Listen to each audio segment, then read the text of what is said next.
The French Republic is currently performing one of the most dangerous high-wire acts in the history of modern economics.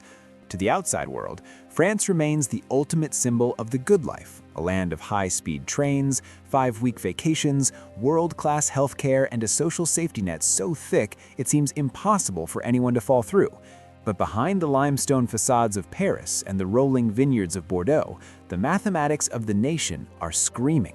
France is no longer just a country with a debt problem, it is a nation trapped in a cycle of fiscal addiction where the cure is considered more painful than the disease. With a national debt exceeding 115% of its entire economic output and a public sector that consumes nearly 60% of its GDP, France has reached a point of no return. The state has promised its citizens a 1945 lifestyle on a 2025 credit card, and the bill is finally coming due.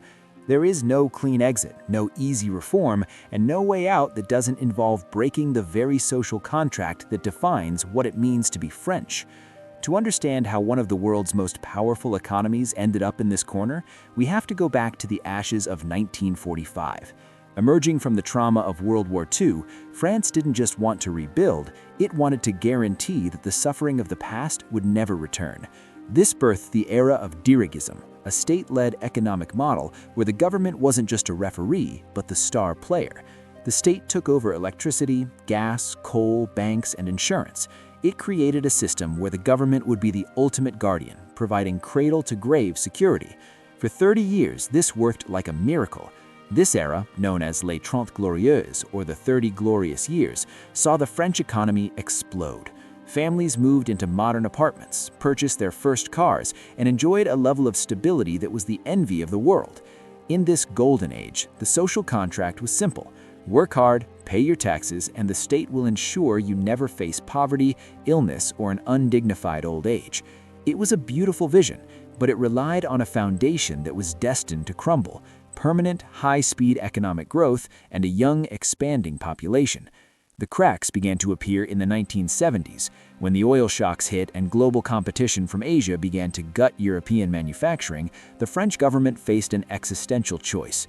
They could have done what the British eventually did under Margaret Thatcher, break the unions, privatize industries, and slash the state, or they could double down. France chose to double down. As steel mills closed and shipyards fell silent, the government didn't let the workers fall into the street, it absorbed them. It expanded the public sector, created more administrative roles, and began borrowing money to fund unemployment benefits and early retirement schemes to keep social peace. This was the birth of the debt trap. Instead of innovating, France began using its credit rating to buy social stability. Politicians realized that it was far easier to borrow €1 billion from the international markets than it was to tell a French worker that their benefits were being cut. The debt started as a small shadow, but it was growing with every election cycle. By the 1980s and 90s, the French model had become a secular religion. The 35-hour workweek was introduced, further cementing the idea that life was for living, not just for labor. While noble in spirit, this created a massive productivity gap. Meanwhile, the public sector continued to swell. Today, 1 out of every 5 workers in France is employed by the state. These are 5 million people who enjoy job security that is virtually absolute, with pensions and benefits that the private sector simply cannot match. This created a 2-tier society: the protected public servants and the taxed private employees. The cost of maintaining this massive bureaucracy is staggering. To fund it, France has some of the highest taxes in the developed world. But even these record-high taxes aren't enough. Every single year since 1974, the French government has spent more money than it has taken in. For 50 years, the country has not seen a balanced budget. When France joined the euro in 1999, the trap was reinforced with steel. Before the euro, France could have devalued the franc to make its exports cheaper and competitive again. Once they joined the single currency, that escape hatch was welded shut. France was now locked into a monetary system shared with Germany, but without the German obsession with fiscal discipline. The euro gave France access to incredibly low interest rates, which the government used not to modernize the economy, but to borrow even more. The Maastricht criteria, which mandated that countries keep their debt below 60% of their GDP, were treated as mere suggestions. As the debt surged past 80%, then 90%, and eventually 100%, the French political class remained in a state of deep denial. They believed that as long as the European Central Bank kept printing money and buying French bonds, the party could go on forever. Then came the 2008 financial crisis, which exposed the rot. Private sector jobs vanished, tax revenues collapsed, and the state had to step in with massive bailouts. The debt didn't just grow, it exploded. But even as the country teetered on the edge, the culture of protest prevented any real change. In France, the street is the third chamber of parliament. Any attempt to trim the public sector or raise the retirement age is met with millions of people in the streets burning tires and paralyzing the economy. For a French president, reform is often a suicide mission. Nicolas Sarkozy tried and was ousted. François Hollande tried to tax the rich at 75%, which caused capital to flee the country, and he left office as the most unpopular president in history. Enter Emmanuel Macron, the young, energetic Jupiterian president who promised a revolution. Macron understood the math. He knew that the pension system alone was a ticking time bomb. With people living longer and the birth rate stagnating, the ratio of workers to retirees was collapsing. In the 1960s, there were 4 workers for every retiree. Today, it's closer to 1.7. Within a few years, it will be 1-to-1. The system is mathematically impossible. Macron's attempt to raise the retirement age from 62 to 64, still one of the lowest in Europe, triggered a near civil war. The Yellow Vest movement and the subsequent strikes showed that the French people would rather see the system collapse in 30 years than lose a single benefit today. Macron succeeded in pushing the reform through, but the cost was the total destruction of his popularity and a nation more divided than ever. The COVID-19 pandemic and the war in Ukraine served as the final hammers. Under the mantra of whatever it takes, the French government spent hundreds of billions to freeze energy prices and pay the salaries of workers during lockdowns. It was a necessary move to prevent a total social meltdown, but it pushed the debt to the 115% mark.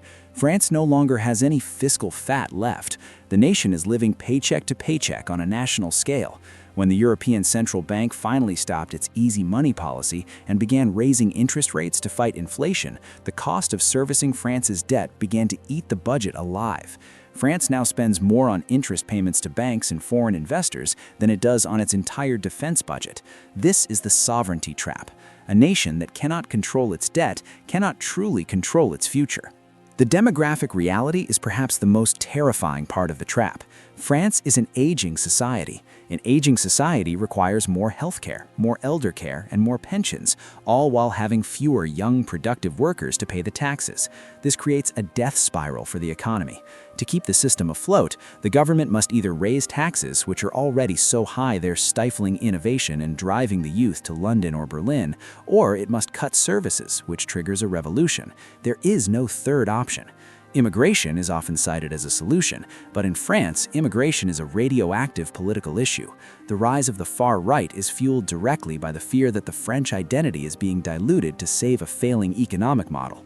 This brings us to the competitiveness crisis. Because it is so expensive to hire a worker in France due to the massive social charges an employer must pay, French products are often more expensive than their German or American counterparts. This has led to a slow deindustrialization of the country. Outside of luxury handbags and Airbus jets, France is struggling to find its place in the 21st century digital economy. The best and brightest French engineers often leave for Silicon Valley because the French system rewards seniority over talent and punishes success with heavy taxation. This brain drain is the ultimate loss. When a nation loses its youth and its innovators, it loses its ability to grow its way out of debt. What happens next?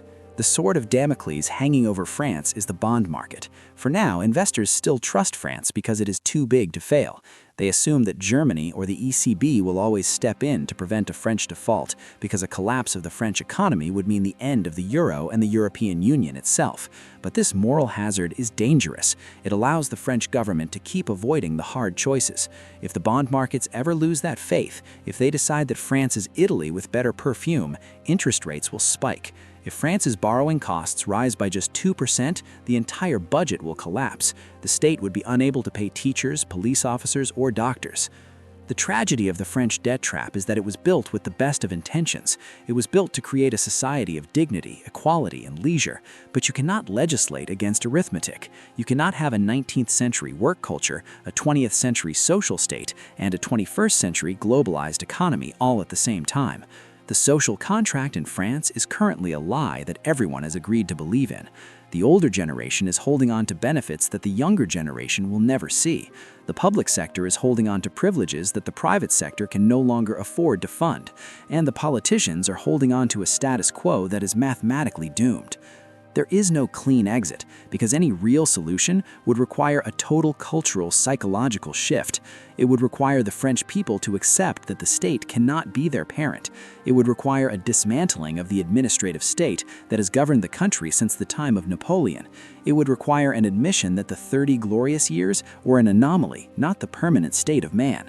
Until that happens, France will continue to drift, borrowing more money to pay the interest on the money it already borrowed, waiting for a crisis that finally forces its hand. The story of France's debt is a warning to the rest of the world. It shows that even the most sophisticated, cultured, and wealthy nation can be brought to its knees by the simple refusal to face economic reality. It's a story of a nation that fell in love with a beautiful illusion and is now finding that the cost of waking up might be more than it can bear. As the debt clock ticks toward a new record every second, the question is no longer if the trap will spring, but who will be left to pick up the pieces when it does. France is a great nation, but even greatness has a price, and France has been charging that price to a future that has finally arrived.